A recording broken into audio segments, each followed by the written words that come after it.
ওম শান্তি। আজিৰ তাৰিখ 1 অক্টোবৰ 2024 বৰ্ষ। প্ৰাতঃ মুৰলী বাপদাদা মধুবন। আজিৰ পিতাৰ অমৃতবাণী হৈছে, মৰমৰ সন্তানসকল, দেহী অভিমানী হোৱাৰ অভ্যাস কৰা। এইটো অভ্যাসৰ দ্বাৰাহে তোমালোক পুণ্য আত্মা হ'ব পাৰিবা। আৰু আজিৰ প্ৰশ্ন, কোনটো এটা জ্ঞানৰ বাবে তোমালোক সন্তানসকল সদায় হৰ্ষিত হৈ থাকা? কোনটো এটা জ্ঞানৰ বাবে তোমালোক সন্তানসকল সদায় হৰ্ষিত হৈ থাকা? পিতাই উত্তৰত কৈছে, তোমালোকে জ্ঞান পাইছা যে এই নাটকখন বৰ বিস্ময়কৰভাৱে ৰচি থোৱা আছে। ইয়াত প্ৰতিগৰাকী ভাৱৰীয়াৰ অবিনাশী ভূমিকা নিৰ্ধাৰিত হৈ আছে। সকলোৱে নিজৰ নিজৰ ভূমিকা পালন কৰি আছে।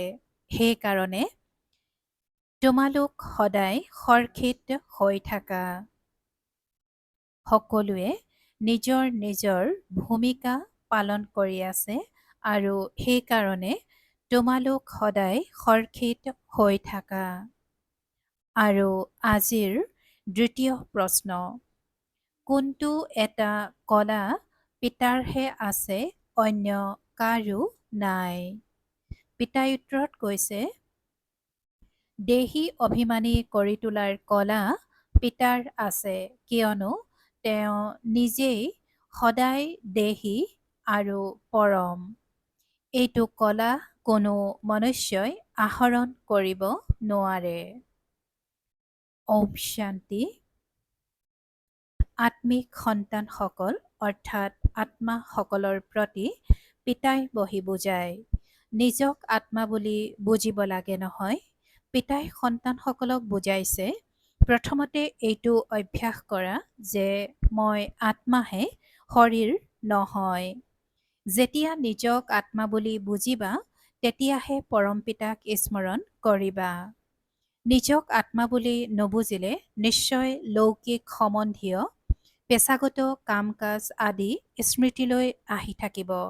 সেয়েহে প্ৰথমতে এইটো অভ্যাস হ'ব লাগে যে মই আত্মা, তেতিয়া আত্মিক পিতাৰ স্মৃতি থাকিব। পিতাই এইটো শিক্ষা দিয়ে যে নিজক দেহ বুলি নাভাবিবা। পিতাই সন্তানসকলক শিক্ষা দিয়ে যে নিজক দেহ বুলি নাভাবিবা। এই জ্ঞান পিতাই গোটেই কল্পত এবাৰহে দিয়ে। পুনৰ 5000 বছৰৰ পাছত এই বুজনি পাবা। নিজক আত্মা বুলি বুজিলে পিতাৰ স্মৃতিও আহিব। আধা কল্প তোমালোকে নিজক দেহ বুলি ভাবিলা। এতিয়া নিজক আত্মা বুলি বুজিব লাগে। যেনেকৈ তোমালোক আত্মা, ময়ো আত্মাই হওঁ, কিন্তু পৰম। মই হওঁৱে আত্মা, সেয়েহে মোৰ কোনো দেহ স্মৃতিলৈ নাহে। এই দাদাৰ শৰীৰধাৰী। পিতাই কৈছে যে এই দাদাটো শৰীৰধাৰী। সেই পিতা হৈছে নিৰাকাৰ। এই প্ৰজাপিতা ব্ৰহ্মাটো চাকাৰী হৈ গ'ল আৰু শিৱ বাবাৰ আচল নামেই হ'ল শিৱ। তেওঁ হয়ে আত্মা, কেৱল তেওঁ সকলোতকৈ উচ্চ অৰ্থাৎ পৰম আত্মা। কেৱল এই সময়তহে আহি এই শৰীৰত প্ৰৱেশ কৰে। তেওঁ কেতিয়াও দেহ অভিমানী হ'ব নোৱাৰে। চাকাৰী মনুষ্য দেহ অভিমানী হয়, তেওঁতো হয়ে নিৰাকাৰ। তেওঁ আহি এইটো অভ্যাস কৰাব লাগে। তেওঁ কয়, তোমালোকে নিজক আত্মা বুলি বুজা, মই আত্মা, আত্মা। এইটো পাঠ বহি পঢ়া। মই আত্মা শিৱ বাবাৰ সন্তান। মই আত্মা শিৱ বাবাৰ সন্তান। সকলো কথাৰে অভ্যাস লাগে নহয়। পিতাই কোনো নতুন কথা নুবুজায়। তোমালোকে যেতিয়া নিজক আত্মা বুলি দৃঢ়ভাৱে বুজিবা, তেতিয়া পিতাও দৃঢ়ভাৱে স্মৃতিত থাকিব। দেহ অভিমান থাকিলে পিতাক স্মৰণ কৰিব নোৱাৰিবা। আধাকল্প তোমালোকৰ দেহৰ অহংকাৰ থাকে আৰু এতিয়া তোমালোকক শিকাওঁ যে নিজক আত্মা বুলি বুজা। সত্যযুগত এনেকৈ কোনেও নিশিকায় যে নিজক আত্মা বুলি বুজা আৰু শৰীৰটো অৰ্থাৎ শৰীৰৰটো নাম থাকেই। নহ'লে এজনে আনজনক কেনেকৈ মাতিব? ইয়াত তোমালোকে পিতাৰ পৰা যি উত্তৰাধিকাৰ পাইছা সেই প্ৰাৰব্ধই তাত পোৱাগৈ। বাকীটো নামেৰেই মাতিব। শ্ৰীকৃষ্ণ শৰীৰৰ নাম নহয় জানো? নাম নহ'লেতো একো কাম নচলে। এনেকুৱা নহয় যে তাত এনেকৈ ক'ব নিজক আত্মা বুলি বুজা, তাততো আত্মা অভিমানী হৈয়ে থাকে। এইটো অভ্যাস তোমালোকক এতিয়া কৰোৱা হয় কিয়নো পাপ বহুত বৃদ্ধি হৈছে। লাহে লাহে অলপ অলপকৈ পাপ বৃদ্ধি হৈ হৈ এতিয়া সম্পূৰ্ণ পাপ আত্মা হৈ গৈছা। আধাকল্পৰ বাবে যি কৰিলা সেয়া নাশো হৈ যাব, লাহে লাহে কম হৈ যায়। সত্যযুগত তোমালোক শতপ্ৰধান হোৱা আৰু ত্ৰেতাত শতু হৈ যোৱা। উত্তৰাধিকাৰ এতিয়া পোৱা যায়। নিজক আত্মা বুলি বুজি পিতাক স্মৰণ কৰিলে উত্তৰাধিকাৰ পোৱা যায়। এই দেহী অভিমানী হোৱাৰ শিক্ষা পিতাই এতিয়া দিয়ে। সত্যযুগত এই শিক্ষা নোপোৱা। পিতাই যিহেতু স্পষ্ট কৰি কৈছে যে সত্যযুগত এই শিক্ষা নোপোৱা। নিজৰ নিজৰ নাম অনুসৰিয়ে চলে। ইয়াত তোমালোক প্ৰত্যেকেই স্মৃতিৰ শক্তিৰে পাপ আত্মাৰ পৰা পুণ্য আত্মা হ'ব লাগে। সত্যযুগত এই শিক্ষাৰ দ্বাৰাই অৰ্থাৎ শিক্ষাৰ দৰকাৰেই নাই। এই শিক্ষা তোমালোকে তালৈ লৈও নোযোৱা। তালৈ এই জ্ঞান নতুবা যোগ কোনোটোৱে লৈ নোযোৱা। তোমালোক পতিতৰ পৰা পাৱন এতিয়াই হ'ব লাগে। আকৌ লাহে লাহে কলা কম হৈ যায়। যেনেকৈ চন্দ্ৰমাৰ কলা কমি কমি আচল এডালহে থাকেগৈ। গতিকে এই ক্ষেত্ৰত বিভ্ৰান্ত নহবা। কিবা নুবুজিলে সোধা। প্ৰথমেতো এইটো দিশত নিশ্চয় কৰা যে মই আত্মা, তোমালোক আত্মাই এতিয়া তমোপ্ৰধান হৈ গৈছা। প্ৰথমে শতপ্ৰধান আছিলা, আকৌ দিনে প্ৰতিদিনে কলা কম হৈ যায়। মই আত্মা এইটো দৃঢ় নোহোৱাৰ বাবেই তোমালোকে পিতাক পাহৰি যোৱা। প্ৰথম মূল কথা এইটোৱেই, আত্মা অভিমানী হলে পিতা স্মৃতিলৈ আহিব। তেতিয়া উত্তৰাধিকাৰো স্মৃতিলৈ আহিব। প্ৰাপ্তি স্মৃতিত থাকিলে পবিত্ৰও হৈ থাকিবা। পিতাই কৈছে যে প্ৰাপ্তি স্মৃতিত থাকিলে পবিত্ৰও হৈ থাকিব, অৰ্থাৎ হৈ থাকিবা। দৈবিগুণো থাকিব আৰু লক্ষ্য উদ্দেশ্যটো সন্মুখত আছে নহয়। এইখন হৈছে ঈশ্বৰীয় বিশ্ববিদ্যালয়। ভগৱানে পঢ়ায়। দেহী অভিমানীও তেওঁৱে কৰি তুলিব পাৰে, আন কোনেও এইটো কলা নাজানে। একমাত্ৰ পিতাইহে শিকায় আৰু এই দাদায়ো অৰ্থাৎ ব্ৰহ্মায়ো পুৰুষাৰ্থ কৰে। পিতাইটো কেতিয়াও শৰীৰ নলয়ে, যাৰ বাবে তেওঁ দেহী অভিমানী হোৱাৰ পুৰুষাৰ্থ কৰিব লাগিব। তেওঁ কেৱল এই সময়তে তোমালোকক দেহী অভিমানী কৰি তুলিবলৈ আহে। এইটো প্ৰবাদ আছে যে যাৰ মূৰত দায়িত্বৰ বোজা তেওঁ কেনেকৈ টোপনি যাব। পেছাগত কাম কাজ অতি বেছি হলে আজৰি নাথাকে আৰু যাৰ আজৰি আছে তেওঁলোক পিতাৰ ওচৰলৈ পুৰুষাৰ্থ কৰিবলৈ আহে। কিছুমান নতুনো আহে। এইটো বুজে যে জ্ঞানটো বহুত ভাল। গীতাততো এই কথাটি আছে, মোক পিতাক স্মৰণ কৰা, তেতিয়া তোমালোকৰ বিকৰ্ম বিনাশ হৈ যাব। গতিকে পিতাই এয়া বুজায়। পিতাই কাকো দোষ নিদিয়ে। এয়াতো জানে যে তোমালোক পাৱনৰ পৰা পতিত হ'বই লাগে আৰু মই আহি পতিতৰ পৰা পাৱন কৰি তুলিবই লাগে। এইখন হৈছে পূৰ্ব ৰচি থোৱা ড্ৰামা। ইয়াত কাকো নিন্দা কৰাৰ কথা নাই। তোমালোক সন্তানসকলে এতিয়া জ্ঞান ভালকৈ বুজিছা আৰু আন কোনেওতো ঈশ্বৰক নাজানে, সেইবাবে অনাথ নাস্তিক বুলি কোৱা হয়। এতিয়া পিতাই তোমালোক সন্তানসকলক কিমান বুদ্ধিমান কৰি তোলে। শিক্ষকৰ ৰূপত শিক্ষা দিয়ে। কেনেকৈ এই সৃষ্টিচক্ৰ চলি থাকে, এই শিক্ষা পালে তোমালোকো শুধৰণি হৈ যোৱা। ভাৰত যি শিৱালয় আছিল সেয়া এতিয়া বেশ্যালয় নহয় জানো? ইয়াত গ্লানিৰটো কথাই নাই। এয়া হৈছে খেল, যাৰ বিষয়ে পিতাই বুজায়। এয়া হৈছে খেল, যাৰ বিষয়ে পিতাই বুজায়। তোমালোক দেৱতাৰ পৰা অসুৰ কেনেকৈ সলা, এনেকৈ নকয় যে কিয় সলা? পিতা আহিছে সন্তানসকলক নিজৰ পৰিচয় দিবলৈ আৰু সৃষ্টি চক্ৰ কেনেকৈ ঘূৰে এই জ্ঞান দিয়ে। মনুষ্যইহে জানিব নহয়, এতিয়া তোমালোকে জানি পুনৰ দেৱতা হোৱাগৈ। এই পঢ়া হৈছে মনুষ্যৰ পৰা দেৱতা হোৱাৰ বাবে, যি পিতাইহে বহি পঢ়ায়। ইয়াততো সকলো মনুষ্যই। দেৱতাটো এই সৃষ্টিলৈ আহিব নোৱাৰে, যিয়ে শিক্ষক হৈ পঢ়ুৱাব। পঢ়ুৱাওঁতা পিতাক চোৱা কেনেকৈ পঢ়ুৱাবলৈ আহে।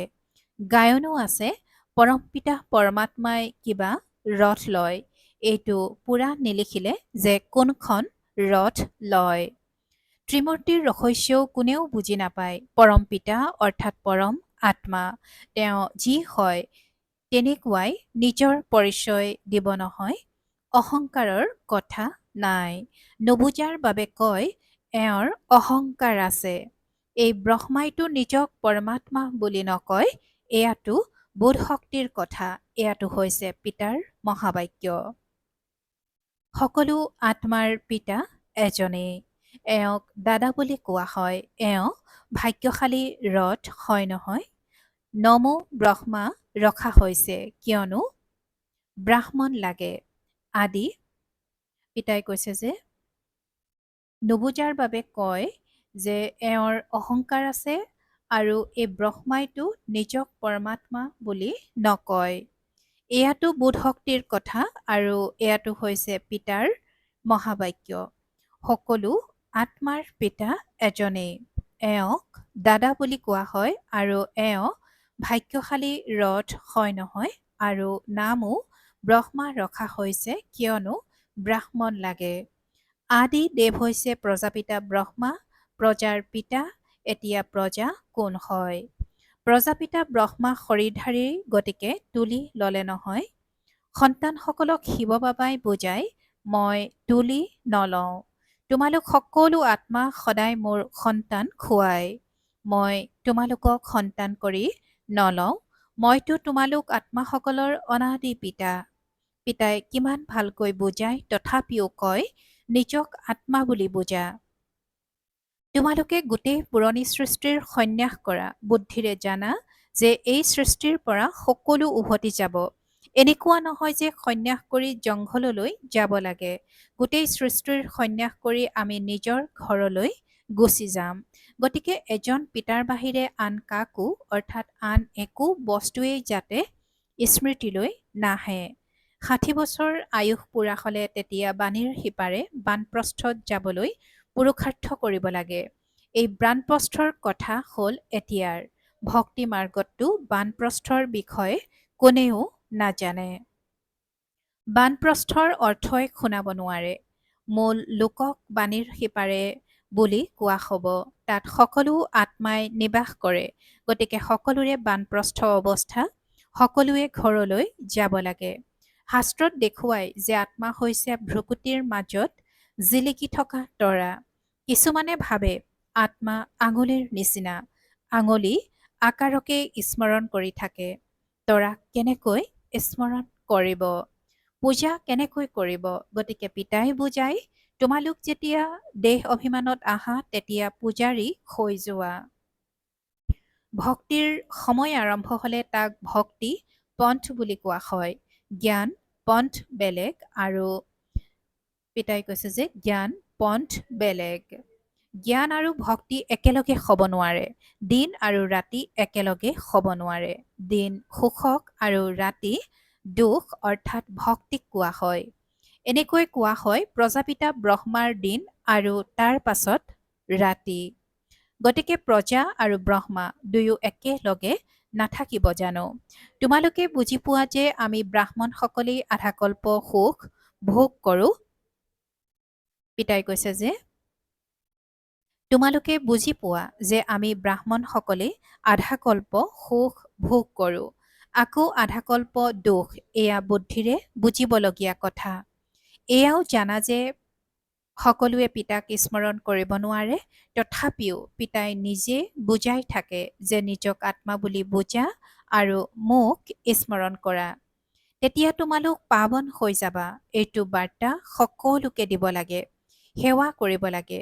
যিয়ে সেৱাই নকৰে তেওঁ ফুল হ'ব নোৱাৰে। পিতাই আজি কৈছে যে এইটো বাৰ্তা সকলোকে দিব লাগে যে সেৱা কৰিব লাগে, আৰু যিয়েই সেৱা নকৰে তেওঁ ফুল কেনেকৈ হ'ব, অৰ্থাৎ ফুল হ'ব নোৱাৰে।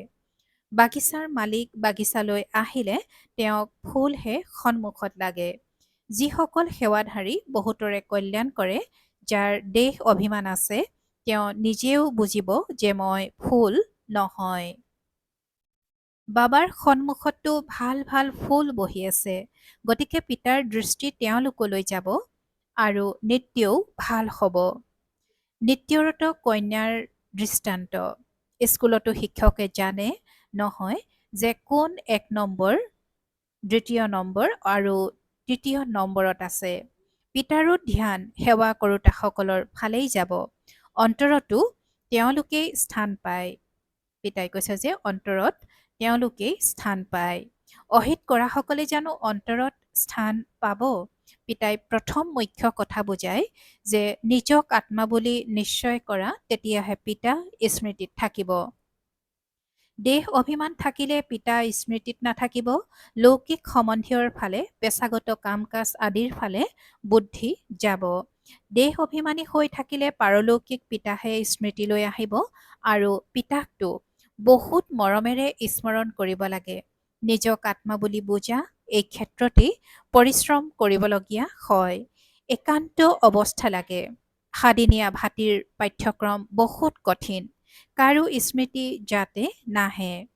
কলৈকো পিতাই কৈছে যে একান্ত অৱস্থা লাগে আৰু সাদিনীয়া ভাটিৰ পাঠ্যক্ৰম বহুত কঠিন, আৰু কাৰো স্মৃতি যাতে নাহে। কালৈকো চিঠিও লিখিব নোৱাৰে।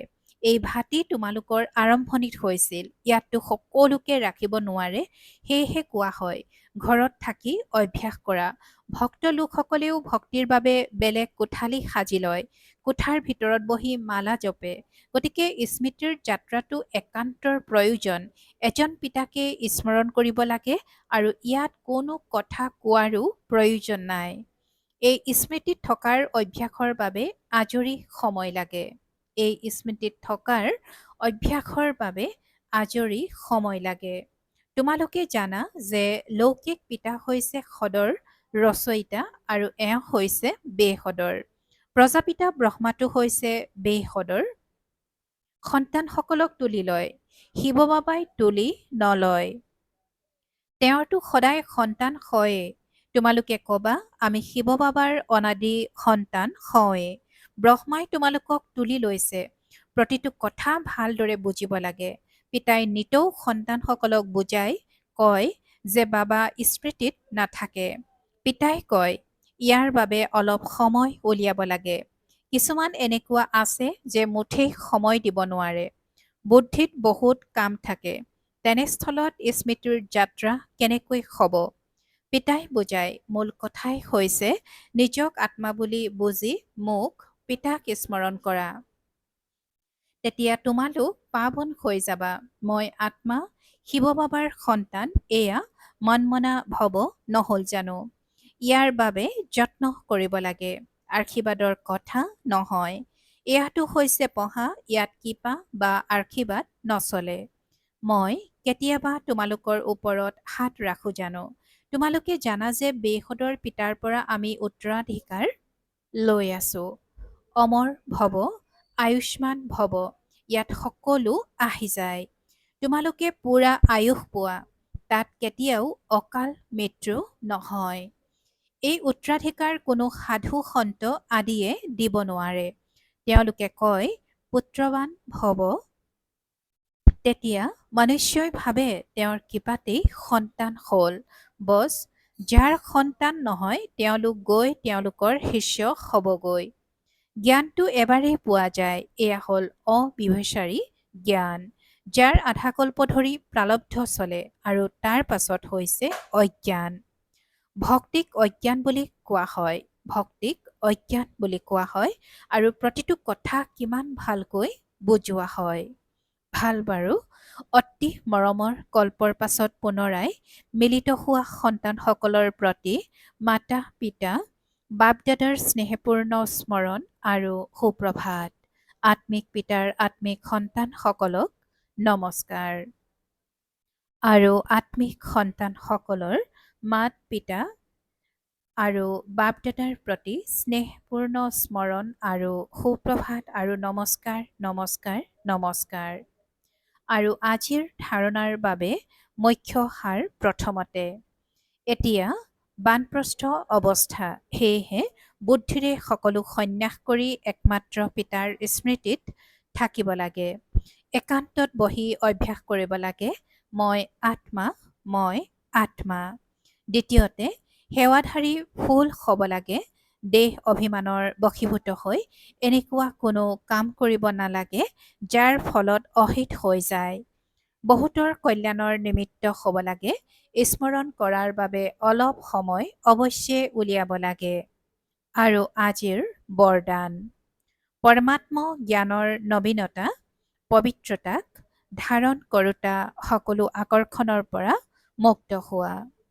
পিতাই আজি বৰদানত কৈছে যে পৰমাত্ম জ্ঞানৰ নবীনতা অৰ্থাৎ পবিত্ৰতাক ধাৰণ কৰোঁতা সকলো আকৰ্ষণৰ পৰা মুক্ত হোৱা।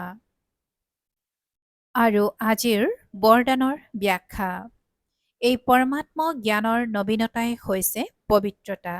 গৌৰৱেৰে কোৱা হয় যে জুই আৰু কপাহ একেলগে থাকিলেও জুই নালাগে। বিশ্বৰ প্ৰতি তোমালোক সকলোৰে এইটো প্ৰত্যাহ্বান যে পবিত্ৰতাৰ অবিহনে যোগী অথবা জ্ঞানী আত্মা হ'ব নোৱাৰে। গতিকে পবিত্ৰতা অৰ্থাৎ সম্পূৰ্ণ আকৰ্ষণমুক্ত কোনো ব্যক্তি অথবা সাধনৰ প্ৰতিও আকৰ্ষণ নাই। এনেকুৱা পবিত্ৰতাৰ দ্বাৰাহে প্ৰকৃতিক পাৱন কৰি তোলাৰ সেৱা কৰিব পাৰিবা। আৰু আজিৰ শ্লোগান, পবিত্ৰতা হৈছে তোমালোকৰ জীৱনৰ মুখ্য আধাৰ। যেনেকুৱাই পৰিস্থিতি নহওক ধৰ্ম নেৰিবা। পিতাই আজি শ্লোগানত কৈছে যে পবিত্ৰতা হৈছে তোমালোকৰ জীৱনৰ মুখ্য আধাৰ। যেনেকুৱাই পৰিস্থিতি নহওক ধৰ্ম নেৰিবা। ওম শান্তি। পুৰণা সংস্কাৰ পৰিৱৰ্তন কৰি সংস্কাৰ মিলনৰ হ্ৰাস কৰিবলৈ আজিৰ অব্যক্ত সংকেত। পুৰণা সংস্কাৰ পৰিৱৰ্তন কৰি সংস্কাৰ মিলনৰ হ্ৰাস কৰিবলৈ আজিৰ অব্যক্ত সংকেত। ব্ৰাহ্মণ জীৱনত কোনো কথা কঠিন নহয়, কিন্তু নিজৰ সংস্কাৰ, নিজৰ দুৰ্বলতা কঠিনতাৰ ৰূপত দৃষ্টিগোচৰ হয়। ইয়াৰ বাবে নিজক অগ্নিশিখাত ইমানলৈকে লীন কৰি দিব লাগে যাতে যি মোৰ সংস্কাৰ বুলি কোৱা এই মূৰবোধ নাইকিয়া হৈ যায়। স্বভাৱো পৰিৱৰ্তন হৈ যায় আৰু যেতিয়া প্ৰত্যেকৰে স্বভাৱ পৰিৱৰ্তন হৈ যাব তেতিয়া পিতা ব্ৰহ্মাৰ সমান অব্যক্ত লক্ষণধাৰী হৈ যাবা। ওম শান্তি।